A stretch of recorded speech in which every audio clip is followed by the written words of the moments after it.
Integration. An integration from the throat to the G-center. From the 20th gate in the throat, the gate of contemplation, the gate of the now, to the 10th gate in the G-center, the gate of behavior of the self, the gate of treading. When we're looking at this channel, we have the channel of awakening, this design of commitment to higher principles. But, of course, the very nature of the description leads people to assume many things about this channel that are not correct. Let's begin with the throat center. When we're dealing with the throat center, we're dealing with the potential for metamorphosis. Yes, there is that potential, but in the terms of integration, only one of the 4 gates is rooted in the potential for any kind of action. That is, the 34th gate in the sacral center. That the 20th gate in the throat is also a deep primary expression of the existential as language, as articulation, as sound. You know, it's one of the things about humanity's need to be heard. That humanity's need to be heard is expressed through the 20th gate. You know, it's that shout for joy that you let out all alone. You know, it is something that goes out into the world. It is the need to say, I am here, I am alive. That is so much a part of the foundation of what the 20th gate is. And yet the 20th gate in and of itself only has the capacity to articulate in the now, to be ready to speak in the now, to spontaneously have the gift of articulating in the now. When we look at the 10th gate is a gate of behavior, this gate of treading. And it is one of the role gates, and so it has an enormous influence in the sense that it gives us a clear guideline to the 6 archetypal ways in which we behave. And that when you're looking at the various configurations, whether it's the investigator of the first line, or it's the hermit of the second line, or the martyr of the third line, or the opportunist, or the heretic, or the role model, that everything about the 10th gate is about establishing our behavior. But think about something.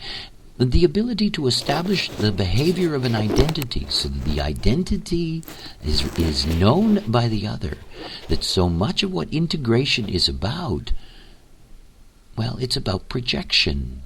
If you look at the channel 2010, this channel of awakening, this commitment to higher principles, there's an assumption that if you have this channel, that you can actually live out those principles.